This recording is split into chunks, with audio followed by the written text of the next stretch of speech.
the thing with DeSantis is he doesn't stay. It's just going to be a big waste of money.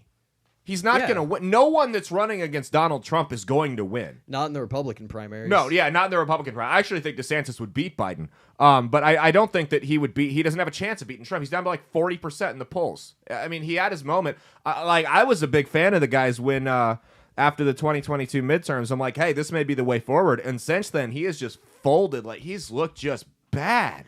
I think once he pissed off the Disney people, that was the end of it.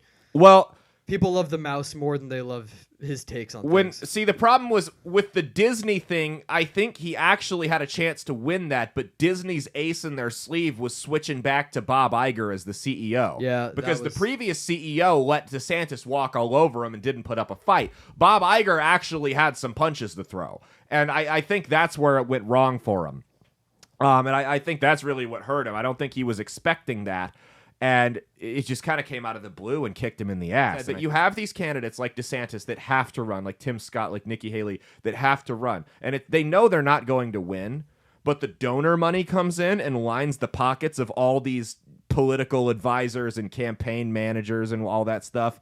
And that's why they have to run. So they basically go out there, they get their name out there, they get a Fox News correspondent deal or a book deal or whatever the case may be. So it works out for them. They boost their national brand as long as they don't make too much of an ass out of themselves. And then, maybe 4 years from now they can run again. But at the end of the day, it's all about padding the pockets of these political consultants. It's a big money laundering scheme. No, what? Get out of here. I know. Money laundering in American politics, right? Shocked. My thing is, like, I do believe he believes he can win.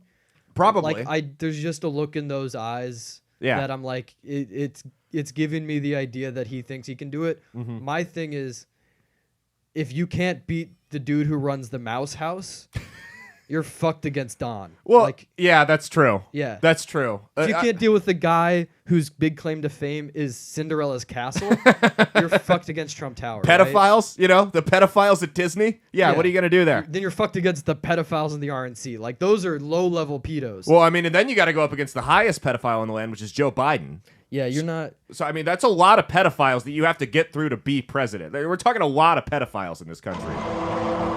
It's a serious problem. Dude, the sound clips are cracking me up. Aren't they great? She's does so good at it. Hit us with a random one. Just anything you want. The timing here is...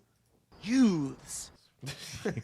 He is the youngest guest in the history of the show, so That's that works. True. Hey, thanks for watching. If you liked what you saw, be sure to click the link in the description to get the full episode on Rumble. If you prefer to listen along, you could actually get us on Spotify, Spreaker, and iHeartRadio. You can also go to www.outlawstreamers.com to learn more about not just my show, but tons of other great shows and all the exciting projects they have coming up. Follow my socials at Caleb Isn't Funny on Twitter and Instagram, at Caleb Salvatore Comedy on the Chinese Spy app that is TikTok, and be sure to like and subscribe to this YouTube channel. Thanks, and we'll see you every Saturday for brand new episodes of That's Based. Peace.